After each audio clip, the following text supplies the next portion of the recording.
الحمد لله رب العالمين وحده والصلاة والسلام على سيد الأنبياء والمرسلين فأعوذ بالله من الشيطان الرجيم بسم الله الرحمن الرحيم اليوم أكملت لكم دينكم وأتممت عليكم نعمتي ورضيت لكم الإسلام دينا صدق الله العظيم وصدق رسوله النبي الكريم ونحن على ذلك لمن الشاهدين والشاكرين والحمد للہ رب العالمین۔ محترم اور معزز حضرات، اللہ رب العزت جل جلالہ عم نوالہ نے ہم تمام انسانوں کی کامیابی کے لیے دین اسلام دیے ہے، اور روز اول سے اللہ رب العزت ہم سب کو کامیاب کرنا چاہتے تھے۔ اس ناطے جب اس کائنات کی اللہ نے شروعات کی ہے، جب انسانوں کی شروعات کی، تو اللہ رب العزت نے اپنے مخصوص بندے حضرت آدم علیہ السلام سے اس دنیا کی شروعات ہوئی، اور اس دنیا میں آنے والے سب سے پہلے انسان حضرت آدم علیہ السلام تھے، جو سر سے پیر تک اللہ کے حکموں کے پابند تھے۔ ان سے اس دنیا کی شروعات ہوئی، اور یہ پیغام دے دیا گیا کہ دنیا میں جتنے بھی انسان پیدا ہوں گے، قیامت تک سب کی کامیابی کا راستہ وہی ہوگا جو کامیابی کا راستہ اللہ تعالیٰ نے حضرت آدم علیہ السلام کو بتایا تھا۔ وقتاً فوقتاً جب بھی بگاڑ آتا تو اللہ رب العزت کی طرف سے پیغمبر اور رسول اللہ رب العزت بھیج کر اس گمراہی کو، اس بگاڑ کو ختم فرماتے۔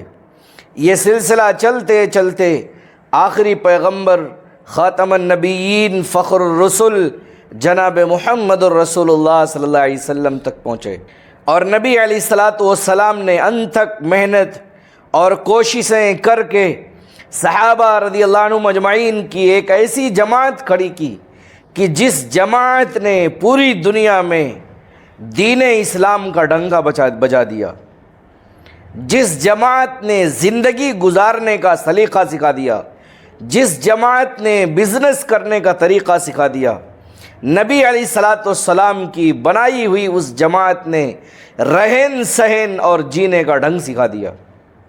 اور اللہ رب العزت نے دین اسلام کو حضرت محمد صلی اللہ علیہ وسلم پر مکمل فرما دیا۔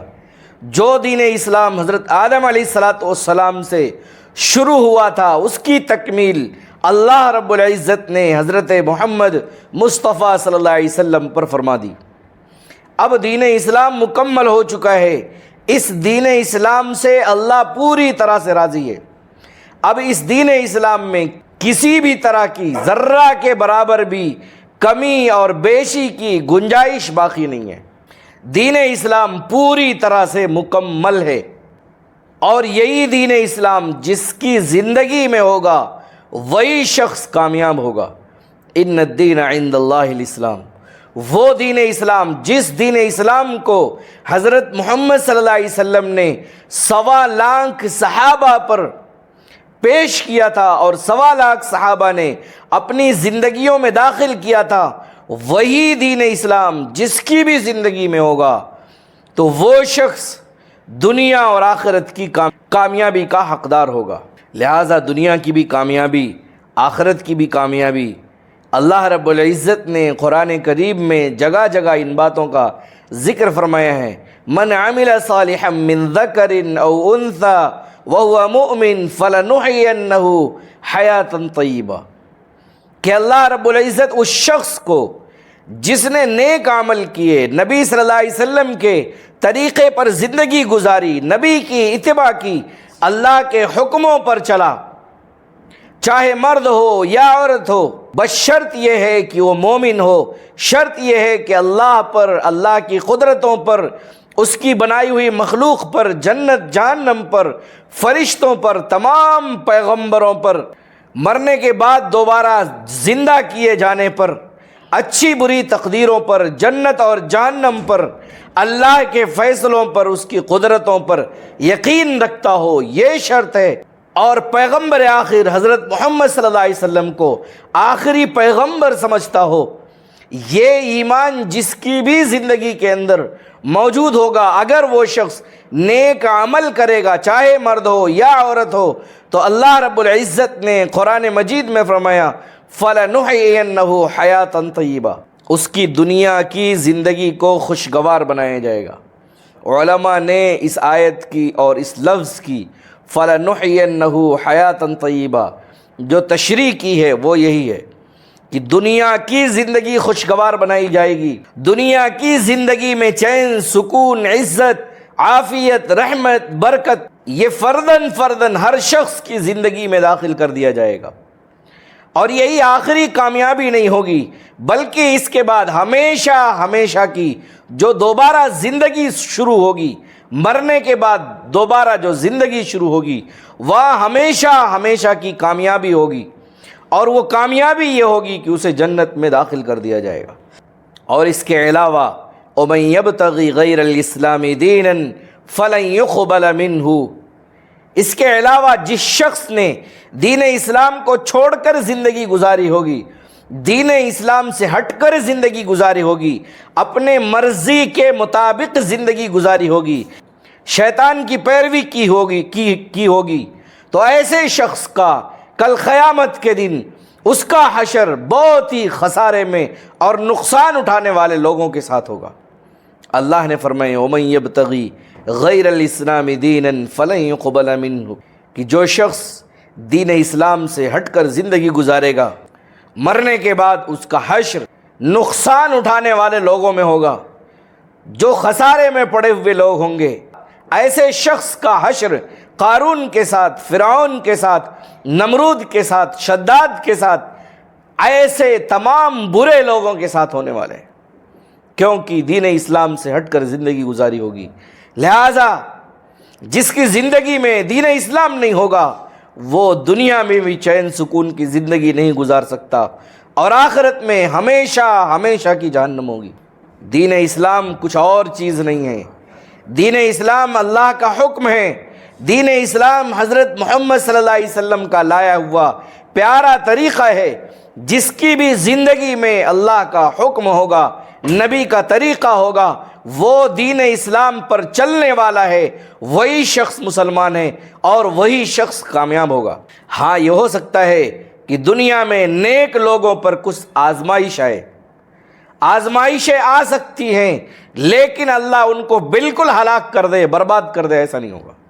لیکن آج سوچنے کی بات ہے کہ ہم جو کچھ بھی کر رہے ہیں، ہم مسلمان بہت سارے ایسے کام کر رہے ہیں جس کو ہم دین سمجھ رہے ہیں، حالانکہ ان کاموں کا قرآن اور حدیث سے ذرہ کے برابر بھی کوئی واسطہ نہیں ہے۔ نبی صلی اللہ علیہ وسلم کی لائی ہوئی شریعت میں اور ہمارے اس عمل میں ذرہ کے برابر بھی مشابہت نہیں پائی جاتی۔ ہم سارے عمل ایسے کرتے ہیں جیسے غیر اسلام والے کرتے ہیں، اسلام کے علاوہ والے جس طرح سے زندگی گزار رہے، ہم بھی ایسے ہی گزار رہے ہیں۔ ہم نے ایک ایسا معاشرہ بنا دیا ہے، جہالت کے زمانے کا جس طرح کا معاشرہ تھا، اسی طرح کا معاشرہ ہم نے بنایا ہے۔ ہر بڑا آدمی چھوٹے کو ستائے گا، اس کو ڈانٹے گا، اس کو مارے گا۔ ہر بڑا آدمی اپنے چھوٹے کا حق کھا جائے گا، جب بھی موقع ملے گا چوری کرے گا، جب بھی موقع ملے گا امانت میں خیانت کرے گا، جب بھی بات کرے گا جھوٹ بولے گا، جب بھی وقت آئے گا اللہ کے حکم کی نافرمانی کرے گا۔ ہم نے ایسا دین اسلام ہم نے ہماری طرف سے گڑھ لیا ہے، اور اس طرح کا دین اسلام ظاہر ہے نہیں چلنے والے ہے۔ یہ تو ہماری جہالت پر اور شیطان کی اتباع پر بنا ہوا دین ہے جس پر ہم چل رہے ہیں۔ اصل دین تو وہ ہے جس کو لے کر آخری پیغمبر حضرت محمد صلی اللہ علیہ وسلم لے کر آئے ہیں۔ یوں تو حضرت محمد صلی اللہ علیہ وسلم سے پہلے بھی بہت سارے پیغمبر تھے، لیکن اللہ رب العزت نے قرآن کریم میں یہ اعلان کر دیا ہے کہ تمام پیغمبروں کے ساتھ ساتھ فخر الرسل خاتم النبیین محمد عربی صلی اللہ علیہ وسلم کے لائے ہوئے دین کی اتباع کرو گے تو ہی تم اللہ کے فرما بردار ہوگے، ورنہ تمہارا شمار نافرمانوں میں ہوگا۔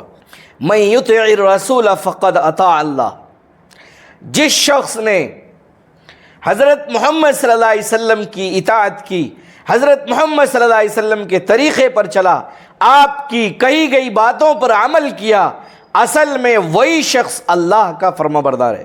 اس کے علاوہ جو لوگ دوسرے مذاہب پر، دوسرے دھرم پر، دوسری چیزوں پر چلتے ہیں، وہ سب کے سب اللہ کے اس حکم کے مطابق کافر اور مشرک شمار کیے جائیں گے یا اللہ کے نافرمان شمار کیے جائیں گے۔ لہذا دین اسلام مکمل ہو چکا ہے۔ اب قیامت تک، جب تک دنیا ختم نہیں ہو جاتی، اس وقت تک کے لیے اللہ رب العزت نے دین اسلام کو مخصوص کر دیا ہے، اور یہی جاری اور ساری رہے گا۔ آج ہمارا ماحول یہ ہے کہ ہم جو کچھ بھی عمل کرتے ہیں وہ دین اسلام کے خلاف کرتے ہیں۔ ہمارے معاشرے میں جو کچھ بھی چیزیں ہو رہی ہیں وہ دین اسلام کے خلاف ہو رہی ہیں۔ ابھی چند دنوں پہلے 12 ربیع الاول کو ایک موقع گزرا جسے عید میلاد النبی کے نام سے جانا جاتا ہے۔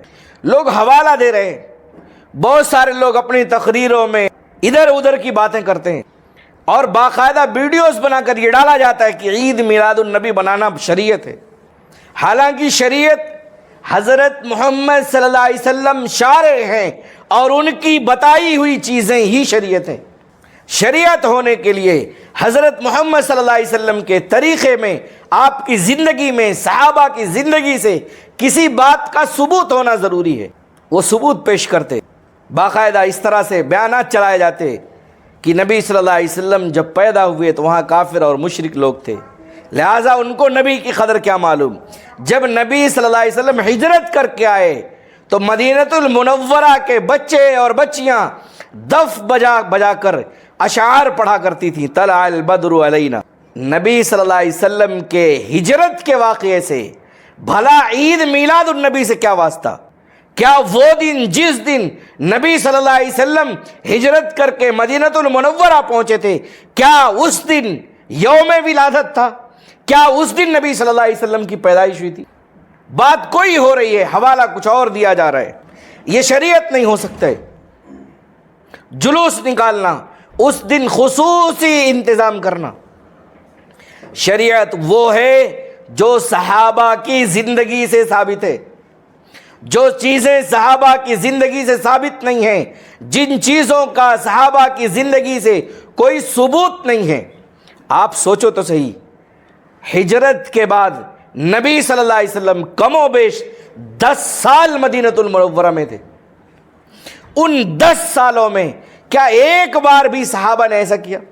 وہ بھی چھوڑو، حضرت عمر رضی اللہ عنہ کے زمانے میں جب تاریخ اور سال مقرر کیے جا رہے تھے، جب یہ مقرر کیا جانا تھا کہ اسلامی تاریخ سن اور اسلامی سن کا قیام کب سے کیا جائے، اس وقت بھی یہ بات نہیں آئی، اس وقت بھی یہ بات طے نہیں ہوئی کہ نبی صلی اللہ علیہ وسلم کی ولادت پر جشن منائے جائیں یا جشن نہ منا کر کے جلوس نکالے جائیں اور کسی خاص طریقے کا اہتمام کیا جائے۔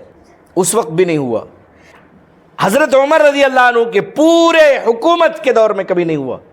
حضرت عثمان غنی رضی اللہ عنہ کے زمانے میں کبھی نہیں ہوا۔ حضرت علی رضی اللہ عنہ کے زمانے میں کبھی نہیں ہوا۔ حضرت حسن کے زمانے میں نہیں ہوا۔ امیر معاویہ 20 سال تک حاکم تھے، ان 20 سالوں میں کبھی نہیں ہوا۔ پچھلے 150-200 سالوں سے یہ ساری چیزیں شروع ہوئی۔ اس کے علاوہ بھی بہت ساری چیزیں ہیں جنہیں ہم دین سمجھ کر کرتے ہیں، حالانکہ وہ دین نہیں ہے۔ دین میں سراسر بدعت اور خرافات ہیں یہ چیزیں، ان کا چھوڑنا ضروری ہے۔ بدعت ایک ایسی چیز ہے جو انسان کو گمراہ کرتی ہے۔ یہ میں نہیں کہہ رہا ہوں، ہر ممبر پر جمعہ کے دن ہر خطیب کھڑا ہو کے یہ حدیث پڑھتا ہوگا، ضرور آپ لوگوں نے سنا ہوگا، کل محدثۃ بدعہ، کہ ایسی تمام چیزیں جو اسلام میں نئی شروع ہو رہی ہیں وہ ساری کی ساری بدعت ہے۔ وَكُلَّ بِدْعَةٍ ضَلَالَةٍ، اور تمام بدعتیں گمراہی ہیں، آدمی کو گمراہ کریں گی۔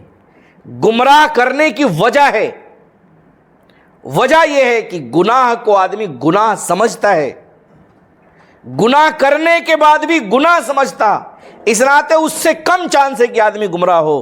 لیکن بدعت ایک ایسی چیز ہے جس کو آدمی گناہ نہیں سمجھتا، ثواب سمجھتا، دین سمجھتا، اور دین سمجھ کر وہ کرتا رہتا، اس ناطے وہ گمراہ ہو جاتا۔ اور شیطان نے سب سے بڑا ہتھیار بدعت کا دیا ہے کہ کسی بھی چیز کو دین بنا کر پیش کر دو، یہ لوگ بیوقوفوں کی طرح اس پر عمل کرتے رہیں گے، زندگی بھر سمجھ میں ہی نہیں آئے گا یہ چیزیں بدعت ہیں۔ پچھلے 8 سالوں سے ان باتوں پر نارل توڑنے، نیمبو توڑنے، مرچیاں ٹانگنے، ان تمام باتوں پر اگربتی سلگانے، ان تمام باتوں پر پچھلے 8 سال سے ہر بار یہ باتیں بولی جاتی ہیں، لیکن اس کان سے سن کے اس کان سے نکال دینا ہم مسلمانوں کا فیشن ہے۔ ایسا ہی حشر اللہ نہ کرے ہمارے ساتھ ہو، جب جہنم میں پھینک دیا جائے اور بندہ چلائے گا چلائے گا چلائے گا، حدیث میں آتا ہے ہزاروں سال چلائے گا، ایک بار سنوائی ہوگی، اللہ پوچھیں گے کیا بات ہے، وہ بندہ کہے گا پانی چاہیے، پینے کے لیے اس کو پیپ اور خون دیا جائے گا، پھر ہزاروں سال چلائے گا، اور چلانے کے بعد ہزاروں سال کے بعد اگر سنوائی ہوگی تو پھر وہی جواب ہوگا۔ دنیا کی پوری زندگی کو اللہ نے امتحان کے طور پر دیا ہے، آپ کو پورا اختیار دیا ہے اللہ نے، آپ اچھا کرنا چاہتے ہو اچھا کر لو، برا کرنا چاہتے ہو برا کر لو۔ ایک آدمی نے مجھ سے سوال کیا، حضرت کہ جو لوگ نماز پڑھتے، روزے رکھتے، صدقہ کرتے، زکوٰۃ دیتے، میں دیکھتا پریشان رہتے ہیں، ایسے بہت سارے لوگ، کچھ لوگوں کو ایسا دیکھا ہے برائیاں کرتے، بہت سارے برے کام میں پھنسے ہوئے ہیں، بری عادتوں میں پھنسے ہوئے ہیں، چوری کرتے، جھوٹ بولتے، اچھا مالا مال رہتے۔ اس دنیا کو دارالامتحان سمجھو، اللہ نے اس دنیا کو دارالامتحان بنائے ہیں۔ دوسری بات، ہر آدمی کا رزق، حدیث میں آتا ہے کہ جب بچہ پیٹ میں آتا ہے، اس کے پیٹ میں آنے سے 50,000 سال پہلے اللہ نے اس کے مقدر کا رزق لکھ دیا ہوتا ہے کہ وہ دنیا میں کیا کھائے گا، کتنا کھائے گا، کتنے دن زندہ رہے گا، کدھر پیدا ہوگا اور کہاں اس کی موت آئے گی، اتنی ساری چیزیں اللہ نے مقدر میں لکھ دی ہیں۔ اب زمین و آسمان ادھر سے ادھر ہو جائیں لیکن یہ چیزیں بدل نہیں سکتی ہیں۔ کچھ لوگ بولتے ہیں نا زندگی میں برکت ہوتی، زندگی بڑی ہو جاتی دعاؤں سے، زندگی بڑی نہیں ہوتی، اللہ زندگیوں میں برکت ڈال دیتے، بڑی نہیں ہوتی۔ چند لمحوں میں آدمی ایسا کام کر جاتا ہے کہ ہزاروں سال کے کام کے برابر۔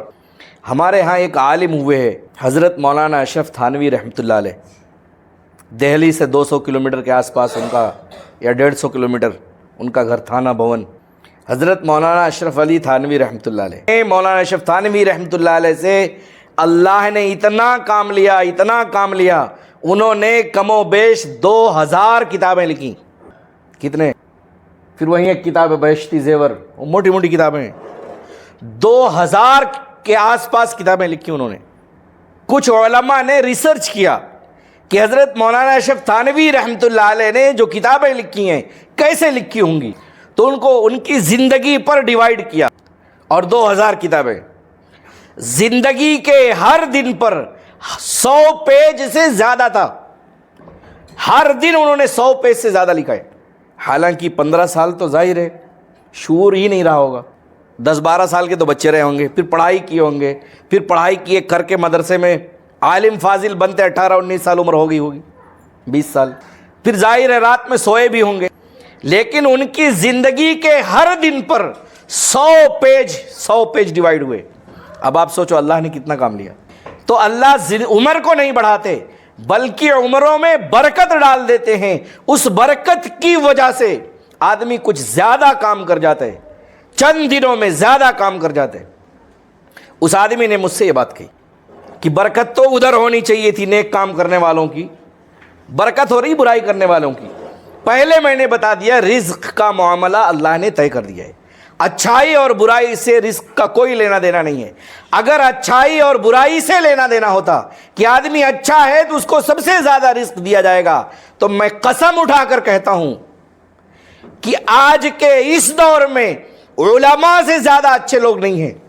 آج کے اس دور کی چھوڑو، ہر دور میں اور ہمیشہ یہ میں نہیں کہہ رہا ہوں، یہ تو قرآن کہہ رہے، انما یخشی اللہ من عبادہ العلماء، میرے بندوں میں اللہ فرماتے یقیناً میرے بندوں میں سب سے زیادہ مجھ سے ڈرنے والے علماء ہیں، کیونکہ ان کو ہی شریعت معلوم ہے ڈھنگ سے۔ تو یہ قرآن اس بات کا ثبوت دے رہا ہے کہ سب سے زیادہ اللہ سے ڈرنے والے علماء ہیں۔ اگر اس بنیاد پر رزق طے ہوتا تو آج علماء تو بادشاہ ہوتے، اور نافرمانوں کو ایک گھونٹ بھی پانی نہیں ملتا اگر ایسا ہوتا۔ لیکن اللہ نے کیا کہا ہے کہ بچہ پیدا ہونے سے 50,000 سال پہلے وہ کیا کھائے گا، کتنا دن کھائے گا، کتنے دن جیے گا، کہاں پیدا ہوگا، کدھر مرے گا، وہ سب اس کے مقدر میں لکھا ہوا ہے۔ لہٰذا یہ چیزیں طے ہو چکی ہے۔ اب جب یہ چیزیں طے ہو چکی ہے، اب سمجھو دنیا دارالامتحان ہے، مقدر کی روزی طے ہے۔ آپ اچھا بننا چاہتے ہو، اسی روزی کے ساتھ آپ پاک باز بن سکتے ہو، پاکیزہ بن سکتے ہو، اللہ کے مخلص بندے بن سکتے ہو۔ آپ بگڑنا چاہتے ہو، اسی روزی کے ساتھ آپ بگڑ سکتے ہو۔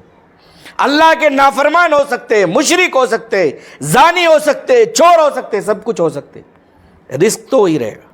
اس دنیا کو اللہ نے دارالامتحان بنایا ہے۔ امتحان ایگزام ہال میں جب بچے کو بٹھایا جاتا ہے تو اس کو پورا اختیار ہوتا ہے، وہ چاہے پیج پر لکھے یا نہ لکھے، وہ چاہے تو سوالوں کا جواب لکھے، وہ چاہے تو گالیاں لکھے، پوری طرح سے اس کو اختیار ہوتا ہے۔ ایسے دنیا میں ہم کو اختیار اللہ نے اختیار دیا ہے۔ ہم اچھائی کرنا چاہتے اچھائی کر سکتے، برائی کرنا چاہتے برائی کر سکتے۔ اللہ ہمارے ہاتھ پاؤں توڑنے والا نہیں ہے۔ لیکن اس کا بدلہ جب یہ ایگزام ختم ہوگا، جب موت کا فرشتہ دستک دے گا، اس دن رزلٹ سمجھ میں آ جائے گا میرا رزلٹ کیا تھا، اس وقت سمجھ میں آ جائے گا میرا رزلٹ کیا تھا۔ اس دن پوری زندگی کی بات سمجھ میں آ جائے گی کہ میں کیا کر رہا تھا، مجھے کیا کرنا چاہیے تھا۔ آپ اپنے رزق کے ساتھ اچھا بنتے ہیں تو اس کا انعام ملے گا۔ آپ اپنے رزق کے ساتھ جو اللہ نے مقدر کیا ہوا ہے اس کے ساتھ برا بننا چاہتے بن سکتے۔ یہ دنیا دارالامتحان ہے، یہاں اللہ نے آپ کو اختیار دیا ہے، جس راستے پر بھی چلنا چاہیں چل سکتے۔ ہاں ایک اچھی بات یہ ہے کہ اس دارالامتحان میں بھی ایگزام ہال میں بیٹھ کر ایک آدمی جواب بول رہا ہے، یہ جواب ہے، یہ جواب ہے، یہ جواب ہے، یہ جواب ہے، یہ جواب ہے، یہ سوال ہے، یہ جواب ہے۔ اللہ رب العزت نے غم و بیش 1.25 لاکھ انبیاء علیہ السلام کو مبعوث فرما کر اس دنیا میں بھیج کر صحیح راستہ اور اللہ کا پسندیدہ راستہ دین اسلام کو اللہ نے بتا دیا ہے، اور آخری پیغمبر حضرت محمد صلی اللہ علیہ وسلم کو بھیج کر اس دین اسلام کی، جس کی ابتدا حضرت آدم علیہ السلام سے ہوئی تھی، اللہ رب العزت نے حضرت محمد صلی اللہ علیہ وسلم پر اس کی تکمیل کر دی ہے۔ یہ دین اسلام مکمل ہو چکا ہے۔ اب جس کی زندگی میں یہ دین اسلام ہوگا وہ کامیاب ہوگا، جس کی زندگی میں حضرت محمد صلی اللہ علیہ وسلم کا لایا ہوا دین اسلام نہیں ہوگا وہ ناکام ہوگا۔ لہذا ہمارے رہن سہن کو، ہمارے بزنس کو، ہماری تجارتوں کو، ہمارے لین دین کو، شادی بیاہ کو، بچہ پیدا ہونے پر، مرنے پر، عقیقہ کرنے پر کیا شریعت کا کیا حکم ہے، اس کو فالو کرنا پڑے گا۔ شریعت کے حکم پر چلیں گے۔ آپ ایک بات یاد رکھو، اگر حقیقتاً آپ نبی سے محبت کرنے والے ہیں، واقعی آپ کو لگتا ہے کہ آپ نبی سے محبت کرتے، حالانکہ نبی سے محبت کرنا فرض ہے، نبی سے محبت کرنا فرض ہے۔ نبی صلی اللہ علیہ وسلم نے ارشاد فرمایا، لا یؤمن احدکم حتی اکون احب الیہ من والدہ وولدہ والناس اجمعین، کوئی بھی شخص اس وقت تک مومن ہو ہی نہیں سکتا جب تک کہ میں یعنی محمد صلی اللہ علیہ وسلم اس کے ماں باپ، بیوی، بچے، رشتہ دار اور دنیا جہان کے تمام لوگوں سے زیادہ محبوب نہ ہو جاؤں، اس وقت تک کوئی بھی شخص مومن نہیں ہو سکتا۔ حضرت عمر رضی اللہ عنہ آئے، اب سوچو عمر رضی اللہ عنہ کا کیا مقام ہے، میں اس پر تقریر کر چکا ہوں کہ نبی صلی اللہ علیہ وسلم نے فرمایا، لو کان بعدی نبی لکان عمر، میرے بعد کوئی نبی ہوتا تو اللہ عمر کو بناتے۔ اتنا بڑا مقام اور مرتبہ۔ حضرت عمر رضی اللہ عنہ آئے، انہوں نے کہا، اللہ کے رسول، مجھے دنیا جہان میں سب سے زیادہ محبت آپ سے ہے، لیکن میری جان کی محبت اس سے تھوڑا زیادہ ہے۔ میری جان کی محبت میرے اپنے جان کی محبت مجھے آپ سے زیادہ ہے۔ نبی صلی اللہ علیہ وسلم نے کہا عمر تمہارا ایمان مکمل نہیں ہے۔ نبی صلی اللہ علیہ وسلم نے فرمایا عمر تمہارا ایمان مکمل نہیں ہے جب تک کہ تمہاری تمام عزیز تر چیزوں سے زیادہ محبوب میں نہ ہو جاؤں۔ حضرت عمر رضی اللہ عنہ تھوڑے دیر خاموش رہے، پھر کہا اللہ کے رسول اب دنیا میں سب سے زیادہ، یہاں تک کہ میری جان سے بھی زیادہ محبت آپ سے مجھے ہے۔ نبی صلی اللہ علیہ وسلم فرمایا الآن یا عمر، اے عمر اب جا کر تمہارا ایمان مکمل ہوا ہے۔ اب اگر نبی سے محبت کے دعوے دار ہیں، جس کے لیے میلاد بنا رہے، جلوس نکال رہے، تو آپ سوچو نبی کی اتباع ہونی چاہیے یا نہیں ہونی چاہیے؟ نبی سے محبت ہے تو نبی کی اتباع ہونی چاہیے یا دادا کی؟ نبی کی اتباع ہونی چاہیے یا صاحب کی؟ نبی کی اتباع ہونی چاہیے یا کسی بڑے کی؟ جی ظاہر ہے نبی ہی ہمارا ماوا اور ملجا ہے، نبی ہی ہماری شریعت کے شارع ہے، نبی صلی اللہ علیہ وسلم پر ہی شریعت اور دین اسلام کو اللہ نے مکمل کیا ہے۔ لہٰذا نبی کی محبت اگر ہمارے دلوں میں ہے تو نبی کا طریقہ ہمارے دل میں کیوں نہیں؟ حالانکہ یہ مشہور بات ہے ان المحب لمن یحب مطیع، دنیا کی ہر زبان میں یہ بات سمجھی جا سکتی ہے، آدمی جس سے محبت کرتا ہے اسی طرح چلتا ہے، اسی کی طرح بن کر رہنا چاہتا ہے، اسی کے طریقے کو فالو کرنا چاہتا ہے۔ کل میں رات میں شہر میں گیا، دیکھا کچھ بیوقوفوں کو گاڑیاں لے کے بینر لگا کے وہ ایک فلم ریلیز ہو رہی کہتے، کھیل ریلیز ہو رہا ہے، اس کے فین ہیں کہتے۔ اب سوچو ایک فین اتنا کام کر رہا ہے بغیر انٹرسٹ کے، کوئی انٹرسٹ نہیں ہے، ایک ٹائم کا بھی کھانا کھلانے والا نہیں ہے انہیں، ایک ٹائم کا بھی کھانا اپنے فینس کو کھلانے والا نہیں ہے انہیں، بغیر انٹرسٹ کے مار پیٹ کا۔ یہاں بورڈ لگا ہوا ہے، کیا لکھا ہے بھائی ذرا تیلگو میں بتاؤ، بولو۔ ایک جملہ لکھا ہوا ہے، ہاں جتن سے رہو، مطلب ہم اس کے عشق میں کچھ بھی کر ڈالیں گے، اس بندے کے عشق میں کچھ بھی کر ڈالیں گے۔ تم کیسے مسلمان ہو؟ نبی سے عشق کا دعویٰ بھرتے ہو، دم بھرتے ہو، ہلہ کرتے ہو، تکبیر بلند کرتے ہو، آوازیں لگاتے ہو، لیکن نبی کی اطاعت پر بیٹھ جاتے ہو، کیسے؟ حالانکہ اس کی اتباع سے کچھ بھی ملنے والا نہیں ہے۔ نبی کی اتباع کرنے سے دنیا جہان کی کامیابی قدموں میں آنے والی ہے۔ صحابہ رضی اللہ عنہم اجمعین کی زندگی میں دنیا جہان کی کامیابی اللہ نے لا کے قدموں میں ڈال دی، دنیا جہان کی کامیابی۔ صحابہ کے زمانے میں جب اس طرح کے مسلمان تھے جو نبی سے صحیح طریقے پر، صحیح طور پر، صحیح معنوں میں محبت کرنے والے تھے، نبی کے طریقے پر چلنے والے تھے۔ آپ کو جنگ یرموک کا ایک واقعہ بتاؤں، جنگ یرموک میں 60 صحابہ نے 60,000 کی فوج کو ناک سے چنے چبوا دیے۔ اردن شہر کے بازو میں دریائے یرموک، وہ دریا کے کنارے وہ جنگ ہوئی، صرف 60 صحابہ، حضرت خالد ابن ولید، ابو عبیدہ بن الجراح، حضرت اکرمہ ابن ابی جہل، ابو سفیان، یہ سب وہاں موجود تھے۔ حضرت عمر رضی اللہ عنہ کا زمانہ خلافت ہے، 15 ہجری اگست کے مہینے میں، 15 اگست سے 20 اگست کے بیچ کا وقت ہے، صرف 60 صحابہ ہے۔ یہ 60 صحابہ 60,000 فوج کے سامنے گئے، اور انہوں نے کہا، جب یہ گئے تو ان کے لوگوں نے سمجھا کہ یہ لوگ ہار گئے جنگ، یہ لوگ صلح کرنے آئے ہیں۔ 60,000 کے سامنے 60 لوگ، یہ صلح کرنے آئے ہیں۔ اپنے قاصد کو بھیجا، جماعت کے کمانڈر نے اپنے لوگوں کو، قاصد کو بھیجا، جاؤ بات کرو، صلح کرو، ختم کرو۔ گئے، خالد ابن ولید نے کہا ہم تو صلح کرنے نہیں ہیں، ہم تو جنگ لڑنے آئے ہیں، ہم جنگ لڑنے آئے ہیں، تم میں دم ہے، تم نے تمہاری ماؤں کا دودھ پیا ہے، تو ہم میں کا ایک ایک آدمی 1,000 پر بھاری ہے، آ جاؤ۔ للکار کیا ہے، پیچھے ہٹ کے نہیں ہے۔ سپہ سالار نے حکم دے دیا ان کو چٹنی بنا ڈالو۔ 60 لوگ اور 60,000، چاروں طرف سے فوج نے گھیر لیا۔ ابو عبیدہ بن الجراح فرماتے ہم نے سمجھا ہم تو سمندر میں ختم ہو گئے، ہم تو سمندر میں ڈوب گئے، ایسا دکھ رہا ہے۔ لیکن مسلمانوں نے نعرے تکبیر بلند کیا اور لڑنا شروع کیا۔ صبح سے لے کر شام ہو گئی، 60 مسلمانوں کا کچھ بھی نہیں کر سکے۔ 4,000 لوگوں کو مارا، 4,000 لوگوں کو مارا، 4 مسلمان شہید ہوئے۔ 60,000 کی فوج مل کر لڑ رہے تھے، 60,000 لوگ تلوار چلا رہے ہیں اور صرف 60 لوگ اپنا دفاع کر رہے ہیں۔ اس دفاع کرنے میں، اس جنگ لڑنے میں 60 مسلمانوں نے 4,000 فوجیوں کو مارا۔